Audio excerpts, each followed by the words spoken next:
Создав людей лучшими из своих творений, Всевышний установил для них путь, по которому они должны идти, чтобы обрести счастье и покой в обоих мирах. Человек появляется на этот свет чистым, как белый лист бумаги, и лишь под влиянием людей выбирает либо истинный, либо ложный путь. Как же не ошибиться в выборе? Как понять, что есть истина, а что ложь? Для этого необходимы знания, ибо знающий не ошибется.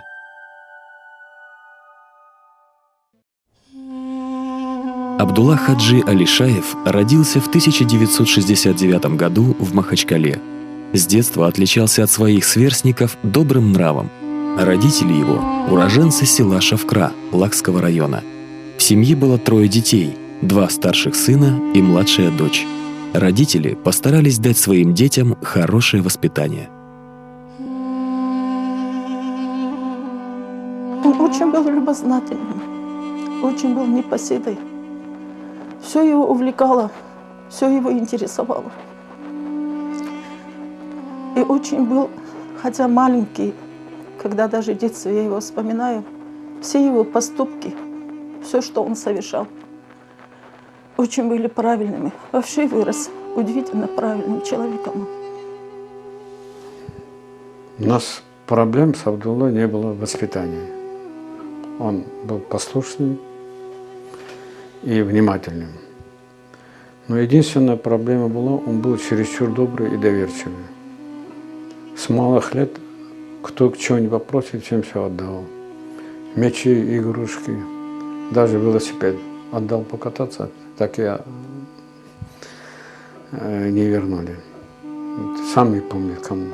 Одна бабушка, говорит, сказала: отдай, пусть покатаются. Я, говорит, отдал. И все, и забывал. Ребята уважали, любили. Дети, которые окружали. В школе точно так же. В школе был он примерным мальчиком.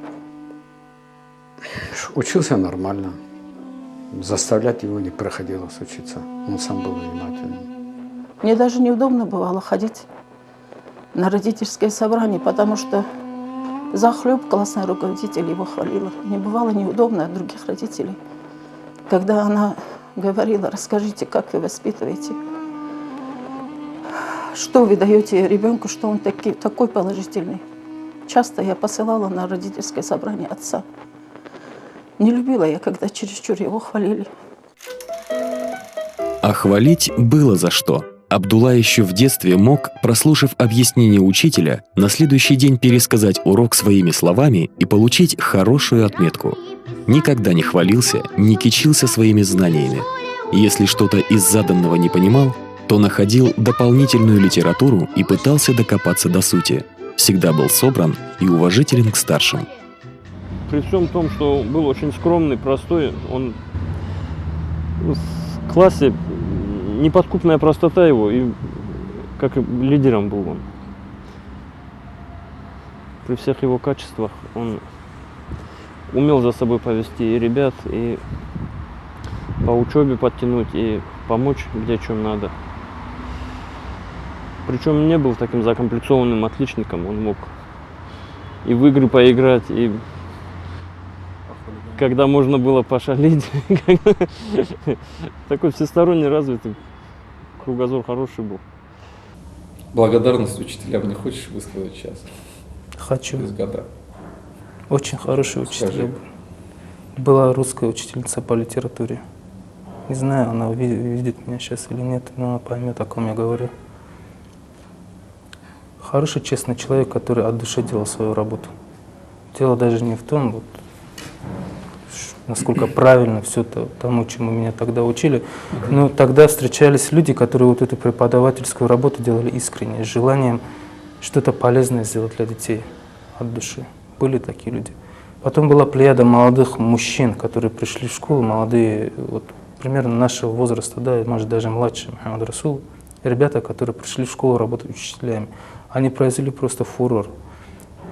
Учитель приходил в школу, это в то советские времена, приносил перевод Корана на уроки биологии, начинал читать и обсуждать. А уроки биологии? Да. Вот такие учителя были, да. Был молодой учитель по биологии, это Айдемир Зиаудинович. Хайдим Зиаудинович. В том числе, он, что интересно, наука, то, что было доказано, он сравнивал с Кораном, что и дети были очень довольны. Было им очень даже приятно было сравнивать, сопоставлять, что с точки зрения Корана, ислама, все научные данные, все взяты, оказывается, с Корана. Они все в один год закончили пединститут, и как новая волна, человек 8 или 9 новых преподавателей пришло в школу, они сразу начали устраивать эти, как комсомольские эти говорили, комсомольские собрания туда-сюда. Ну, после этого и дискотеки делали сразу, и люди, ну, ребята, подкупаясь этим, да, притягивались. Очень гармонично они влились в этот новый преподаватель. Интересно бывало с ним. Они оставались после уроков, они сами говорили, если вопросы есть, говорили не обязательно по предмету, может, жизненные какие-то, может, что-то у кого-то дома. Ну, так активно внедрились. Сколько бы ни ругали советскую систему, надо отметить, что образованию в Советском Союзе придавалось огромное значение.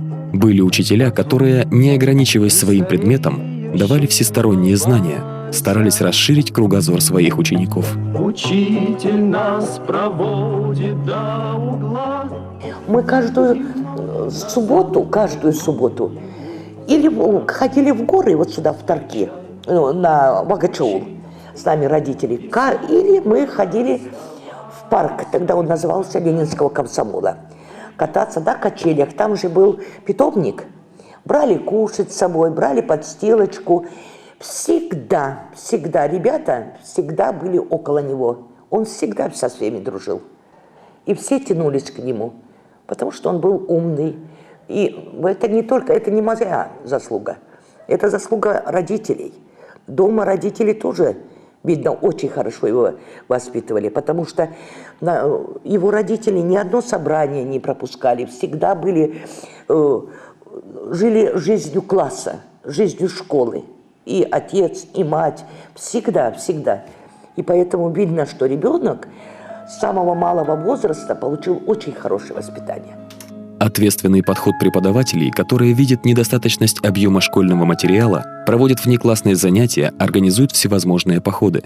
Родители, живо интересующиеся, чем занят их ребенок в школе и вне ее. Бабушка, перебирающая четки и строго следующая канонам ислама. Все это воспитывает в нем любознательность ко всему, что его окружает. Да, он очень увлекался, каждым делом, которым он занимался, он увлекался.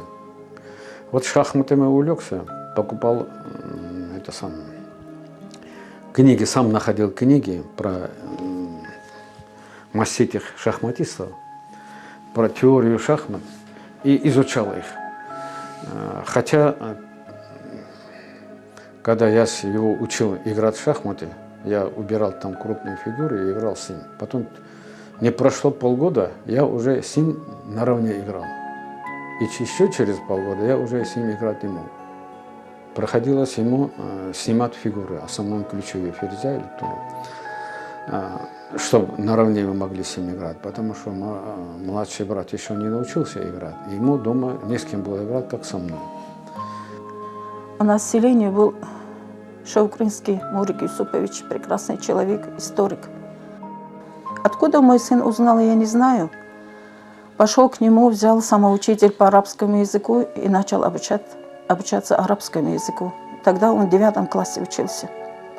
Бабушке на 8 марта совпало 8 марта и Ураза Байрам. Он на ватмане сделал такой плакат, по-арабски написал, что он ее поздравляет. Долго бабушка не давала нам снимать этот плакат, любовалась, радовалась. Вот с той бабушкой было так, что вот этот же Шаукринский, и он сказал, что бабушкин дед, его бабушка, моей матери дед, когда-то содержал школу в селении. И многим, кто там содержал школы, тогда, говорит, книг не было, Коранов не было, они от руки писали. Ну, должен быть. И говорит, бабушка говорит, да, у нас есть так от руки написанные Кораны, старые большие Кораны были, объеденные крысами по краям. Вот Он говорит, принесите мне, я восстановлю. Вот он их эти написанные он восстановил. Но до этого, пока еще не познакомился с Шаукринским, бабушка говорила, что у нее в этом Коране, у нее маленький Коран был, которым она занималась, не расставалась. Там одного листа не хватало, 2 страниц. И говорила, что вот здесь должно быть то-то. И Абдулла сам начал, давай напишем. Сначала написал на простой бумаге, потом оформил вот этот лист вот такой и заклеил туда. Радости пожилой женщины не было предела. Всем, кто бы ни приходил в дом, она показывала плакат и лист из Корана. «Посмотрите, как красиво написал мой внук. У вас тоже есть дети и внуки. Кто-нибудь из них может сделать такое?» Нет. Хоть с десяток нарожайте, никогда не сделают. Как-то в разговоре с ней Абдулла спросил, «Можно ли, когда я вырасту и появятся дети, одной из дочерей дать твое имя?» «Можно, почему нет? Но если у тебя не родится дочь...» «Тогда я сыну дам имя Басир», — твердо ответил внук. «Хорошо, тогда я тебе его завещаю». Так и вышло. Как только у него родилась дочь, он назвал ее в честь бабушки. И вся любовь, которую она питала к нему, передалась маленькой Басират. Вообще, я считаю, вот говорят же, генетически развитые бывают дети. Или по отцовской линии, или по материнской линии. Бабушка была глубоко верующая, прекрасная была свекровь у меня, глубоко верующая. Она с 15 лет молилась. И сколько я ее помню, всю жизнь она молилась. Свободно читала она Коран. Оказывается, у нее прадедушка был у нас в селении сильный арабист. Он изучал, обучал Корану, сам у себя открыл в своем доме медресе и обучал наших детей, сельчан. Я так полагаю, что он вот в конце концов, он жизнь выбрал ислам. А что он был очень грамотным, красноречивым, мне кажется, это от моего отца, от его дедушки Абдулла Айгунова. Он был сильным оратором, мой отец, и занимал руководящие должности. Потому что тогда с летных училищ в армию не забирали. Все родители никогда же не хотят, чтобы дети уходили в армию. Дальше я поступил в летное училище Сасовское в Рязанской области. Маша, так ты у нас летчик еще. Да, ну не состоявшийся. Настоящий полковник. Курсант там был. Летал чуть-чуть, с парашютом прыгал там, но потом меня призвали в армию. Почему? Потому что это было время, когда шла война в Афганистане, мужчин, солдат не хватало, они поснимали брони отовсюду, откуда только могли снять. В соответствии с летных училищ тоже была снята бронь, меня призвали в армию. После армии, ты знаешь, была очень сильная тоска по родине. Вот это тоже, это не мною сделанное в себе качество, оно просто данное Аллахом. Я не захотел уже доучиваться, там мне надоело. Я захотел вернуться на родину, как бы там ни было. И я сказал родным, что у меня там медкомиссия бывает, что после армии они нашли какой-то дефект зрения у меня. Ну, по-моему, они потом и догадались, что я соврал. А вначале они говорили, ну давай заново пройдем, через год там, ты восстановишься. Я говорю, нет, не хочу я, не то, это не мое, я это чувствую. Вернувшись домой, Абдулла поступает в медучилище на стоматологический факультет. С отличием заканчивает его и начинает работать по специальности. Но вскоре оставляет работу и вместе с братом начинает заниматься обувным делом, которое приносит немалый доход. Женится. В 1996 году у него рождаются 2 мальчиков – близнецы Гасан и Гусейн. Все вроде бы хорошо. Семья, достаток, собственная крыша над головой, перспективное дело, которым занят. Казалось бы, все, к чему стремятся молодые люди его возраста. Но Абдулле чего-то не хватает. Он начинает размышлять, неужели материальное благо – это все, для чего живет человек? Ну, до этого я тоже думал о многих вещах, но так глубоко не задумывался. Вот знаешь, в армии я увидел картину Сальвадора Дали «Предчувствие гражданской войны». Это сюрреалистическая картина. Для меня это был шок. Я сидел и смотрел, не отрываясь, на эту картину где-то в течение минут 10-15. То есть я такого еще не видел. Человек нарисовал предчувствие. И это привело меня к выводу, что есть нечто, какой-то некий другой мир тоже под кроме материального. Вот это чувство, оно заставляло искать, а что же еще за материя может быть. То есть ты почти физически ощущаешь, что кроме материи есть еще что-то, не может его не быть. Уже вот это не на уровне рационального сознания, а на уровне чувств, оно к тебе приходит. Потом ты ищешь уже ответы на эти вопросы.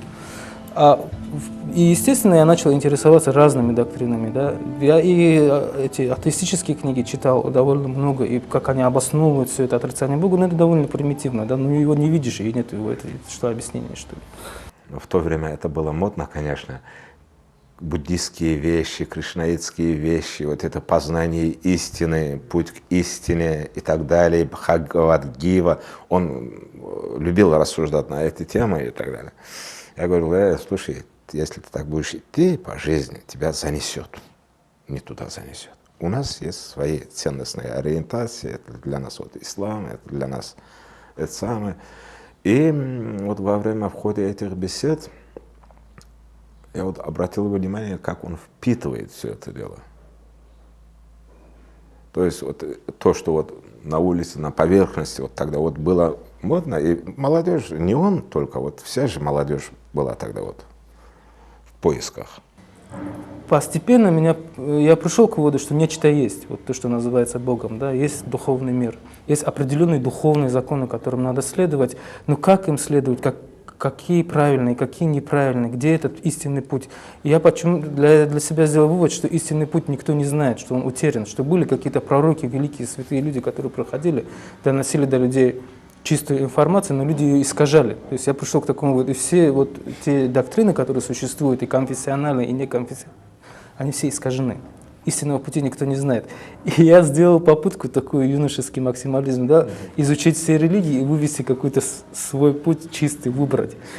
Свою религию. Да. Но что интересно, почему-то Аллах так сделал, что исламским вероучением глубоко я до этого не интересовался.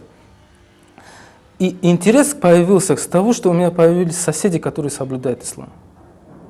То есть увидев, как они вообще живут, что они делают, вот из их поведения интерес пошел. Он как-то потихоньку по вечерам заходил, там с нами начал общаться. Такой он же спокойный парень вроде как-то. Но он как бы больше всего, я заметил, интересовался именно религией. Вот. И хотел начать вроде намаз, у него-то внутренние свои чувства, я потом уже понял все его чувства, я это вначале не знал этого.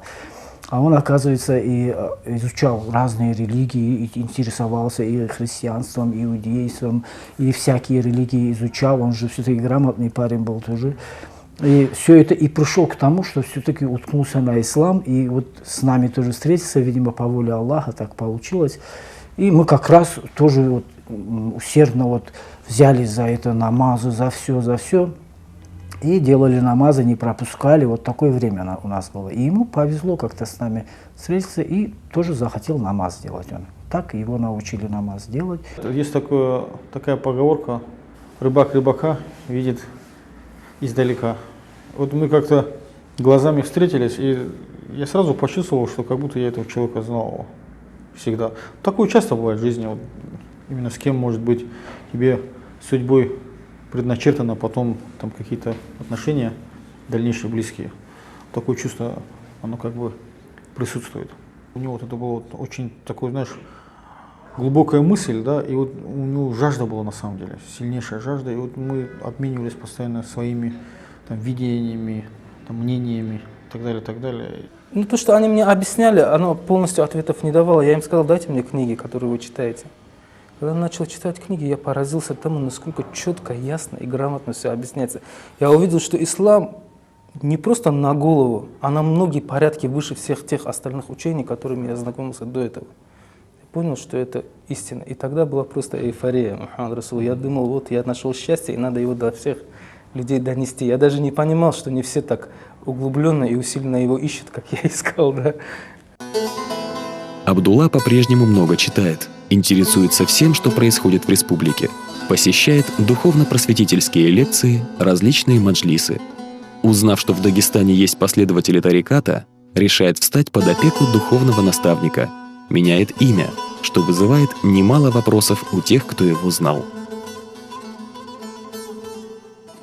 Это ведь все взаимосвязано. Имя вообще, оно влияет на поведение человека, на то, как складывается его судьба. Это известно. Это и в древности было людям известно, и даже в доисламские времена.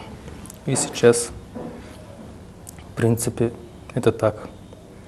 А я когда начал думать, вообще надо ли менять имя, я так думал, ну что там в имени, главное же какой человек, да. И я, естественно, посоветовался со своим духовным наставником. Он мне ответил просто. Мне сказал, пророк, саллаллаху алейхи ва саллям, своим асхабам тоже менял в таких ситуациях. И тебе подошло бы имя Абдуллах. Вот такой момент был, когда я думал, что, может быть, придется поменять. Я искал имена и не мог найти, которое бы мне понравилось. Когда он сказал это слово Абдуллах, я подумал, вах, как я не догадался, какое прекрасное имя. Раб Аллаха. Так просто и чисто, да? Вот человек, который готов делать ради Аллаха все, ради довольства Аллаха, не ждя ничего взамен, да, вот такая вещь получается. Раб кто? Ему же не платят за работу, он просто делает то, что ему сказали, и все. Все близкие вокруг тебя, они тебя поняли тогда? Насчет понимания, я тебе так скажу, если человек любит другого человека, то когда он встречает что-то непонятное, он старается понять, а не осудить. Вот это было мне дано Аллахом, были люди, близкие люди, они все-таки меня любили, и они пытались понять меня, но не осудить. Это и помогло, наверное, в дальнейшем. Понять меня, конечно, было сразу трудно, но желание понять сделало свое. Еще одно мне запомнилось такое, да, интересный момент был. У нас было много людей, мы когда пошли туда, ну, вся группа была, у нас человек 10 почти было. И это Устар со всеми все поговорил, все нормально, но именно когда при выходе, он именно Абдуллу взял, вот так за голову, особо его так, ну, с любовью его взял за голову. Я тогда это даже не все заметили это, кто заметил, кто нет. Но я это увидел. И так задумался, интересно мне. Ну, просто вот, ты тогда же не думаешь об этом ни о чем. Просто в голову пришло интересно, почему его так именно сделал.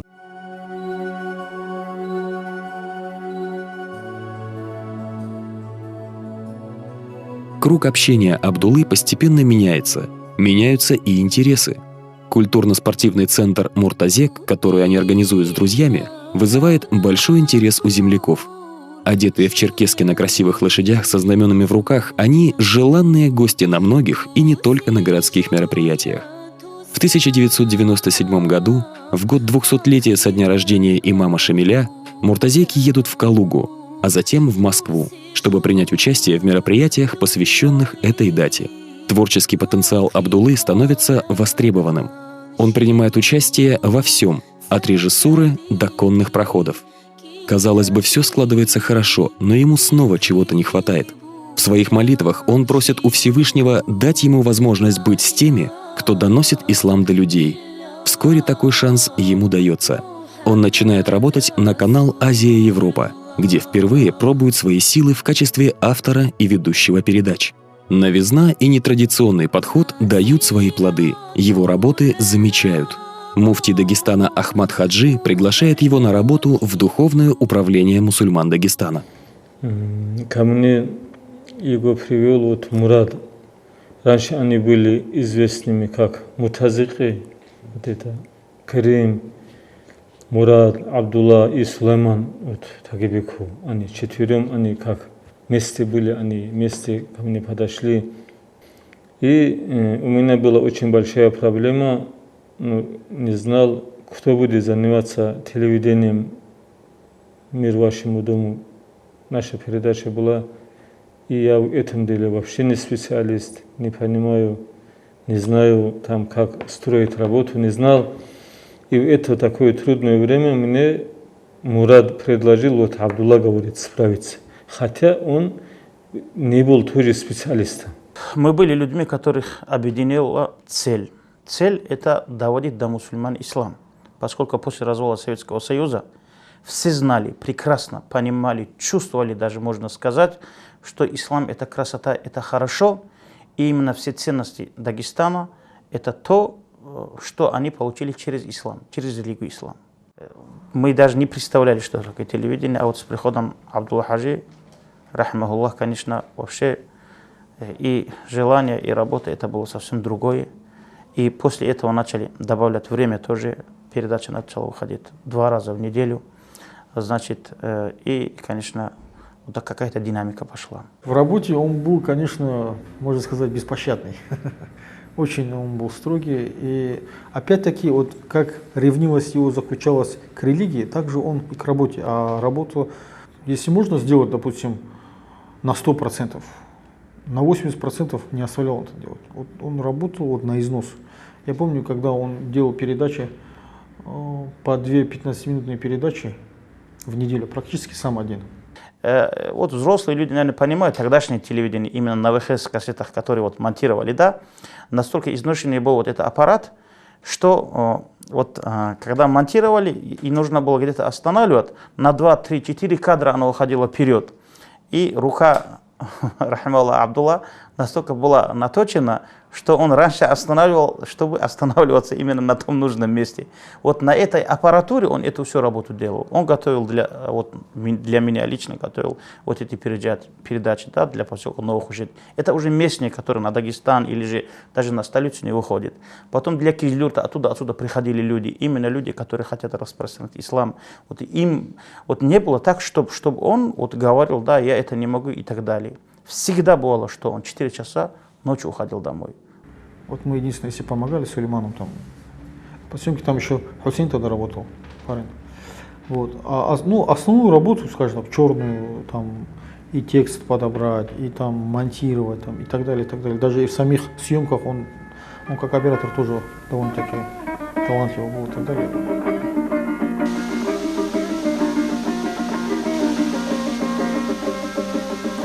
Ассаламу алейкум, дорогие телезрители. Мы находимся в селении Балхар, которое славится на весь Дагестан. На студии «Мир вашему дому» Абдулла встречает единомышленников. И хотя работать по большей части приходится самому, но та среда, в которой он находился, доброжелательность окружающих его людей, их готовность прийти на помощь в любую минуту – все это принесло свои результаты. Его сюжеты начинают выходить не только на региональном телевидении, но и на 2-м канале российского телевидения в передаче «Мусульмане». Для РТР из Дагестана. Работая в духовном управлении мусульман Дагестана, он занимается еще и просветительской деятельностью, посещая вместе с алимами различные лекции и диспуты, организованные для молодежи. В институтах, в вузах вот, высших образований, даже в школах, детских садах, значит, реабилитационных центрах. Бывали встречи, например, да, в самых таких местах, где, например, люди не думали, что именно туда тоже духовное управление люди посылают. Как, допустим, какие-то заводы, да, Дизель, Магомед Гаджиева, троллейбусное управление. Вот все не были такие точки, организации, куда мы не ходили.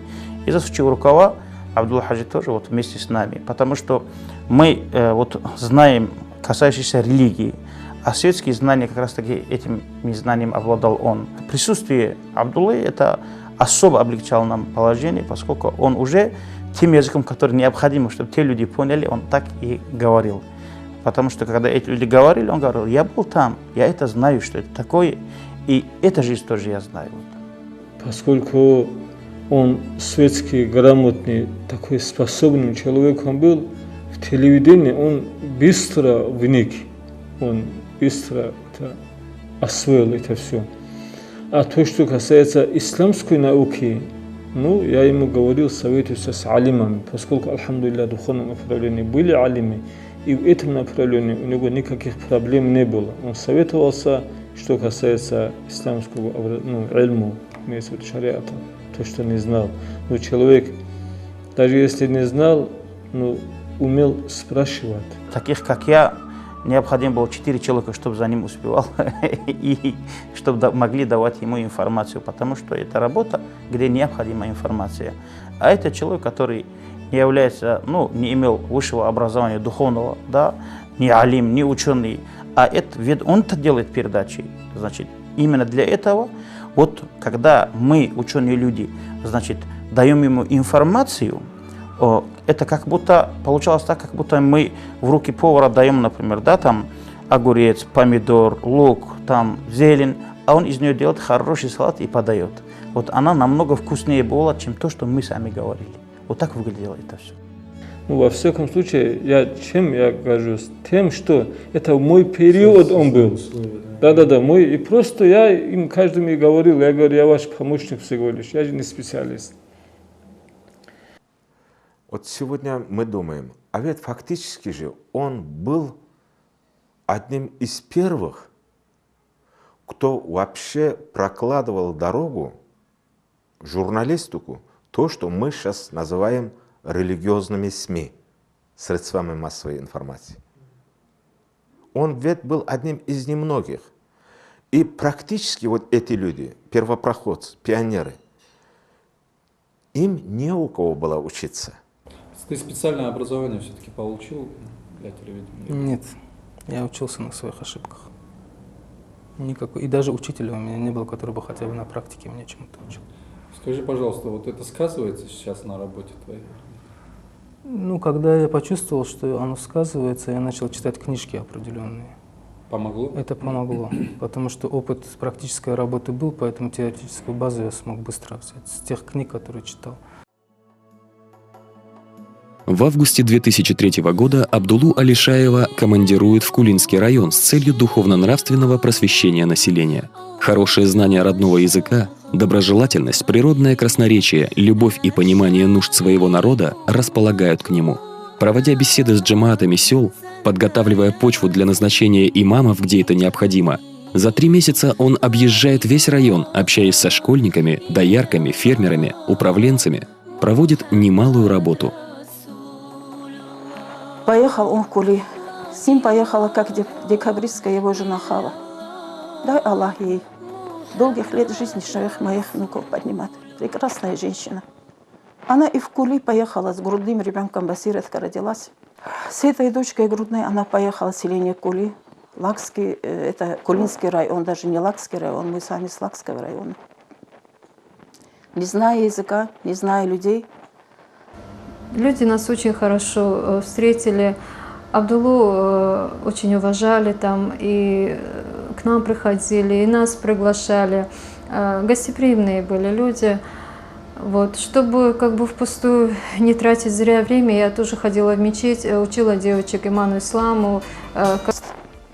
Удивительный покой, удивительное душевное равновесие обретаешь, когда наступаешь в это селение. Вот с его приходом, конечно же, у нас работа тоже кардинально изменилась в лучшую сторону, поскольку у него был опыт в этой работе, у него был дар от Всевышнего Аллаха. Если человек разумный, он, когда видит в другом человеке какие-то достоинства, он их с радостью принимает. Вот. Или же что-то у тебя не получается, а другого это получится лучше, он должен этому радоваться. Поэтому мы очень были рады, и те, кто у нас там работали, все они были этому довольны, и многому у него научились. Ну, в Черкигии, конечно, я бы прожила бы, наверное, всю свою оставшуюся жизнь. Я думаю, Абдулла тоже. Очень баракатное место. И там мы работали тоже на телевидении. Вот, например, человек-редактор, да? Он творческий человек. Его мы взяли работу именно этим заниматься. И когда нужно было какой-то физические такие работы исполнять, он это тоже выполнял. Например, мало ли что там, какие-то вышки устанавливать, антенны устанавливать. Это же не его работа. Но, несмотря на это, из-за своей простоты, из-за своего такого кроткого характера, он этим занимался с радостью. Вот, простой был человек. Абдулла был замечательным мужем и отцом. Он был немногословным человеком, когда говорил по существу. Был глубоким, всесторонне развитым, справедливым. И я не помню случая, чтобы он когда-нибудь на кого-либо повысил голос. Был очень уравновешенным. Вот для жены он был очень таким хорошим человеком. Жесткости, такой чрезмерной жесткости в семье я у него не замечал. Как? Интересно было, вот 2 темы у меня есть, которые мне нравятся. Это историческая тема и тема социологическая. Потому что вот это направление. Я же тебе говорил, я пришел на телевидение не ради самого телевидения, а ради того, чтобы ислам до людей доносить. Вот это главное здесь. Поэтому вот то, что наиболее эффективно в этом плане, то мне больше интересно. Он все время, Абдулла Хаджи, убеждал и призывая людей к терпению, к сабру, убеждал учиться друг у друга, познавать друг друга, идти навстречу друг другу. Он был одним из самых ярких и, как я считаю, талантливых представителей именно от начала тех религиозных СМИ, которые мы сегодня имеем, которые открыли для широкой общественности ислам таким, каким он есть. Ислам, несущий мир, благо, баракат для людей. Он ведь, и осуществляя эти передачи, он одним из первых религиозных журналистов, да, вышел на неохваченную ни учебой, ни работой часть молодежи, которая остается в подворотнях, на улице, увлекается наркоманией, там, на заболевании СПИДом и так далее. Вспомните цикл его передач, посвященных антиобщественным проявлениям в молодежной среде. Против СПИДа кто забил первую такую серьезную тревогу? Абдулла Хаджи. Против наркотиков кто забил первую тревогу? Он забил первую тревогу. Кто последовательно ставил задачу о просвещении, образовании и просвещении молодой именно части? Его цель заключалась ведь в том, чтобы оторвать их от этого тлетворного для Дагестана и опасного влияния ваххабизма, потому что через эти передачи, через ту же наркоманию, через ту же проституцию, через тот же СПИД, он убеждал молодежь в том, что они в конечном итоге приводят и к экстремизму, и к терроризму. Ведь многие его размышления сегодня уже оказались правильными.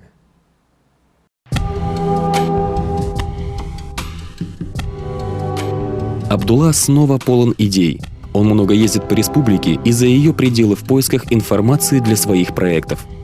Выходит много передач социального плана, ориентированных на духовно-нравственное воспитание молодежи, о наркомании и СПИДе, о недостатках образования, о святынях Дагестана. Все его время посвящено работе. Даже будучи дома или на отдыхе, в своих мыслях он далеко от окружающих. Вот так сидим мы напротив, вот так, как с тобой сейчас сидим, мы беседуем, каждый, все. Он только когда нужно, в нужный момент слово свое говорил, потом опять. Или же он в работе, голова у него в работе, он думал. Я даже иногда с ним шутил всегда. Я ему так, Абдулла, вот так рукой ему махал, чтобы он вернулся к нам. У него всегда мысли были о работе. Такой человек был. Он не мог просто пустую сидеть и думать о чем-то пустом. На общение с родственниками у тебя есть время? Очень мало. И это, я знаю, что это обижает моих близких родственников. И я виноват, конечно, перед ними. Мало времени. На родственников у тебя времени не хватает. На детей, наверное, тоже особо не хватает. Не хватает, конечно. Это даже мой минус, так скажем. Все-таки должно было бы хватать. В 2004 году Духовное управление мусульман Дагестана предлагает ему работу над фильмом, разоблачающим ваххабизм, не имеющий ничего общего с религией, более того, нацеленный на ее раскол. Абдулла с жадностью исследователя начинает изучать груды материала, предоставленного алимами республики, чтобы изучить корни и причины возникновения этого течения. Все, кто его знает, пытаются ему помочь. Кто-то приносит видеоматериал, кто-то экстремистскую литературу, кто-то просто предоставляет свой транспорт. И это не только друзья и коллеги, а иногда и совершенно посторонние люди. Но основная работа, отбор материала, сценарий и монтаж ложится на него. Но спустя 3 месяца фильм закончен и готов к просмотру. За последние годы его посмотрели не только в республике, но и во всей России. Получена масса положительных отзывов. На фестивале документального кино «Человек и война» в Екатеринбурге обыкновенный ваххабизм получает первую премию в номинации «Профессиональное документальное кино». Вот этот фильм, он показывает опасность от существования и развития той идеологической основы войны, которая сегодня существует на юге России. Показывает спокойно, показывает без надрыва, без истерик, без криков, очень детально. Это вообще фильм, который я бы сравнил с научным трудом. И как к любому научному труду, к нему постоянно возвращаешься. Это не художественная книга, которую прочитал, поставил на полку, и потом, может, через 30 лет еще раз прочитаешь, когда совсем все вылетело из головы. Вот как историка меня в этом фильме привлекает прежде всего научность, прежде всего глубина взглядов, глубина анализа и очень спокойный тон вот этого научного анализа. Но это совершенно новая сюжетная линия телевизионной практики. Вот этот документальный фильм. Первый и пока еще не повторенный ни в Российской Федерации, ни в международной журналистике тема. Нет этой темы. Вот такой темы нет. Когда обыкновенный ваххабизм он начал делать, он ко мне заходил, мы советовались. Ну, что в моих силах, имеется в виду, моральной поддержки, какие-то советы я давал. И я думаю, он без внимания вот эти мои советы тоже не оставлял. Мне кажется, что тот период он продемонстрировал себя как гражданин, говорю это с полной ответственностью, как патриот Дагестана, как глубоко мыслящий человек и как профессиональный журналист. Каковым он стал по призванию. Абдулла продолжает трудиться. Следующее его исследование касается образования. Он едет в Санкт-Петербург для того, чтобы узнать, какие альтернативные методики используются в процессе обучения. Знакомится с системой Базарного, которая используется в качестве эксперимента во многих российских школах. Изучает опыт ряда европейских стран и ведущих мировых вузов. Все это ложится в основу его нового документального фильма о раздельном обучении, в котором он, поэтапно приводя один аргумент за другим, объясняет зрителю его преимущества. Вот, вроде бы все понятно, вроде бы все это, вот. А такое стена сопротивления, стена такого какого-то непонятного такого поведения, вот, что, в штыки то, что если мусульмане это предлагают, если духовно предлагают, штыки начинают принимать это все. Вот, вот это, пришлось это огромное сопротивление преодолевать. Вот Абдулла был вот этого, чтобы пропагандировать, показывать. Это в России метод профессора Базарного. Он спокойно, с большим трудом, все это, но тем не менее, как только люди убеждаются, что это дает огромный плюс в развитии детей, они спокойно воспринимают и внедряют эти вещи. Все ведущие гимназии вот такие. У нас очень сильная безграмотность людей в правовом отношении. И они не знают, что можно, что нельзя делать. И когда, допустим, сообщество какого-то села, да, или там родители собирают письма и пишут в Министерство образования, а такое было, с просьбой ввести, допустим, религиозный предмет или основы религии в школах, они не знают, как это письмо составить грамотно. Они не знают, что делать дальше, если им скажут «нет». Вот. И нету какой-то, да, я не знаю, какой-то структуры, какой-то организации, которая бы организовывала эту всю работу, которая бы за них это все сделала. Потому что народ сам спонтанно такие вещи, проекты делать не может. Это должна какая-то организация, не знаю, партия или что-то, или какие-то юристы, да, вот. Люди, которые чисто с правовой стороны направляют это движение в правовое русло. Это самая главная польза, которую принесет ислам молодому человеку, это нравственные устои. Вот. Другой ему он высокие там материи понять не сможет, но нравственные устои, требования, которые должен ребенок получать, которые, кстати, очень много совпадает во всех религиях и во всех самых этиках, вот. Он, мне кажется, должен получать. Недаром в России полным ходом идет это внедрение православия в эту школу, все. А у нас наши чиновники придумывают разные те самые причины, вот, и сами не могут, наши спокойно, это понятно, вопросы могут возникать, вопросы могут самое, но надо сесть, обсудить, поговорить, найти истину. Вот. Что мы, и они, я уверен, и мы, и все мы думаем о будущем наших детей. Когда обращаешься и говоришь о введении религиозных предметов, отвечают, этого нельзя делать по Конституции. На самом деле, не говоря о всех деталях, что этого можно делать по Конституции, если это вводится факультативно. Там никаких даже вопросов нет. Факультативно не то, что можно, но если родители требуют этого, Министерство образования обязано это сделать по требованию родителей. Найти средства, найти возможности для этого. А когда составляются письма соответствующие инстанции, там же они не указывают в соответствии с какой статьей закона о народном образовании. Они требуют чего? Факультативного введения или обязательного введения этих предметов. Что они вообще хотят? Нет, они напишут целое письмо, уговаривая, говоря о безнравственности, о том, что наркомания растет. Это все общие фразы. Понимаешь? Для чиновника надо сказать, вот есть закон, в соответствии с этим законом, пожалуйста, сделай то, что мы от тебя требуем. Все. Вот эту работу сейчас делать, у нас ни организации какой-то, ничего нету. В этом проблема сейчас. То, что народ хочет этого, это очевидно. То, что люди не против раздельного обучения в школах.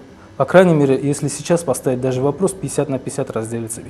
И то из-за слабой информированности. В 2007 году ТВ «Черкей» переезжает в Махачкалу. Отпадает необходимость в постоянных поездках, и у Абдуллы остается больше времени, конечно же, для новых работ. Это викторина среди светских вузов «Твой шанс», в которой учащиеся соревнуются в религиозных знаниях. Исламский вопрос, где он вместе с Салимом дают пояснение по тому или иному вопросу, актуальному на сегодняшний день. Проект крупным планом, в котором участвуют зрители и приглашенные гости, известные в республике люди, и обсуждают насущные проблемы нашего общества. Я, как и встретил, как его послушал, я сразу понял, с кем делаем мы. Вообще, по любому вопросу он был подготовлен, не только по религиозным вопросам, и по политике, и экономике. О чем мы не говорили, он мог на высоком уровне с любым человеком поддержать тему разговора. И имел свое мнение по всем вопросам. А потом я часто с ним встречался стал, и чем чаще с ним встречаюсь, я понял, что я имею дело с человеком с Божьим даром, одаренным от Бога человеку, что он в религии, он оказался в самый нужный момент. Этот человек работал не для того, чтобы разбогатеть. Этот человек работал не для того, чтобы именно стать там кем-то, директором и так далее. Вот это то, что он занимается этой работой, это его было как раз таки, это и целью. Потому что ради чего Аллах создал человека? Творит добро. Это и есть добро. Он творил добро и все. И это не какая-то работа, профессия и так далее. Это есть богослужение искреннее, потому что ведь богослужение не только является намаз и ураза. Богослужение – это дышать, жить, говорить так, чтобы Аллах был доволен. Вот эту работу он тоже делал так. Человек столько лет работает на телевидении. Наверное, что-то есть. Аллах есть. Есть много людей, которые мне говорят: баркалла за мою работу. Это самая высокая зарплата, между прочим. Самое высокое – это довольство Аллаха. Но когда ты видишь, что вот есть же люди, в чьем довольстве мы можем довольство Аллаха тоже увидеть. Вот это все, это и есть зарплата. А что еще мне? Если говорить о деньгах, то человек не живет на зарплату. Человек живет на то, что ему Аллах посылает. И это может быть не в виде зарплаты. Мне очень много людей помогают просто так, ради Аллаха, так же, как я ради Аллаха просто так делаю что-то в этой жизни. С утра до вечера занимался своей любимой работой. Он вкладывал всю свою душу, всецело отдавался работе. Ну, поэтому, наверное, и были вот такие вот результаты. Ну, я думаю, семена, которые он посеял, вот, образование, они обязательно всходы дадут. Вот. Мы обязательно эти вопросы возвращаемся. Вот организацию мы подготовили, вот за будущее Дагестана назвали ее. Вот. Провели большим кругом людей беседы. Вот. Вот. Готовы и будем вместе с Министерством просвещения разъясняем, проводя от имени общественности политику, вот это, что нам нужно, вот такой оптимальный путь для нашей молодежи находить образование. И вот метод, который Абдулла здесь внедрял, вот, я думаю, он обязательно получит поддержку. Это право выбора каждого родителя. Хочешь своего ребенка раздельный класс обучения, пожалуйста. Не хочешь, и совместно есть. В одной школе. На переменке пусть дети общаются, во дворе не общаются, дома. Не надо придумывать это все. Не так давно я включила телевизор и увидела на экране своего бывшего ученика. Я была удивлена, но узнала, что, ой, не может быть, что это он. Но прислушалась, посмотрела и поняла, да, это он, потому что он и здесь, и на этой работе он был же такой же аккуратный, внимательный, четкий в своих отношениях и к своей работе. Когда-то я учил его, когда я увидел его в телевидении, мне было так приятно, так было хорошо. Я настолько был готов учиться у него самого. Мне нравилась его искренность, его просвещенность, его подготовленность. На любой вопрос, любое отклонение, любую точку он в момент попадал каждый раз прямо в сердце. И слушателям, и наблюдателям, и с кем он разговаривал. Он был очень такой талантливый человек. Талантливый человек – это во всем талантлив. И будь он был, если бы он летчиком был, он был бы тоже там с Монаровым рядом. У человека такого, как ты, наверняка будет какое-то хобби. Да? У тебя было какое-нибудь хобби? Типа собирание марок там или что-то вот этого не было. Может быть, чтение стихов, может быть, написание стихов, может быть, стихи, чтение книг, может быть. Стихи писал. Может, играл на гитаре. На гитаре тоже играл, стихи тоже писал, и свои собственные стихи под гитару исполнял. И были там и ребята, и девчата, которым это чуть-чуть вроде бы нравилось по их реакции. Я, честно говоря, до сих пор не понял, почему им это все нравилось, потому что это было, на мой взгляд, довольно слабо. Что-нибудь прочитать сможешь сейчас в памяти?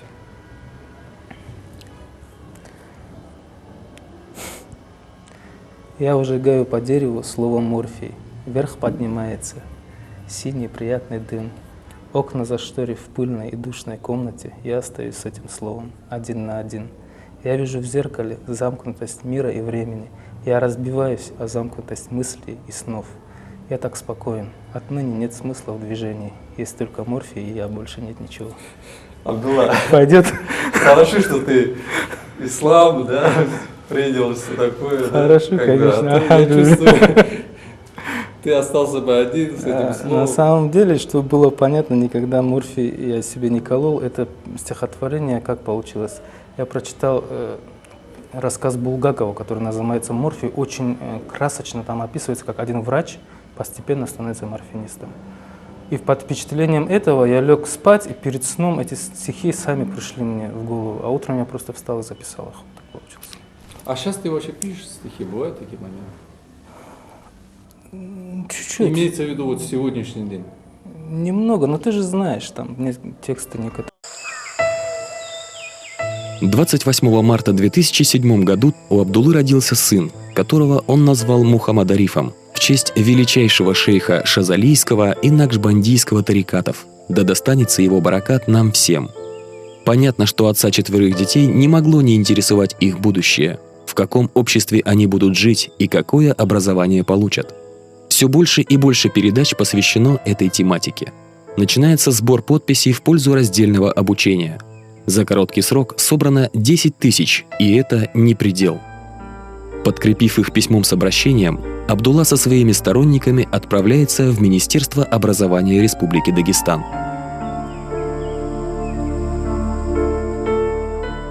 Это вещь социально востребованная. Почему? Потому что в Дагестане есть родители, которые хотят, чтобы их девочки, их мальчики учились отдельно.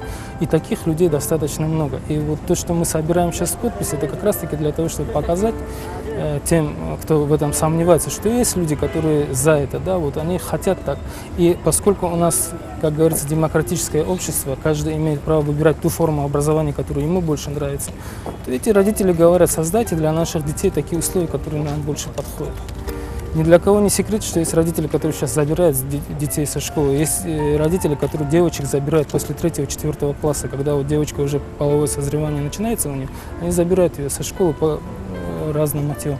Ну, они не хотят, чтобы вот этот человек, он, даже если нет школы с раздельным обучением, раз у него нет выбора, он ее просто забирает и сажает дома, он ее в школу даже не пускает. То есть для тех родителей, которые хотят этого, пусть будут такие школы, пусть будет альтернатива. То есть человек сам может выбрать школу с раздельным обучением, отдать ребенка, или же школу со смешанным обучением. Это должен быть выбор. Вот так мы ставим сейчас вопрос. Мы не говорим, чтобы все школы сделать смешанными, то есть раздельными, поскольку понимаем, что есть люди, которые этого не хотят, и мы не собираемся ничего навязывать. Это их личное дело. Это было последнее интервью Абдуллы Алишаева. По дороге домой 2 сентября 2008 года, в третий день священного месяца Рамазан, на него было совершено покушение.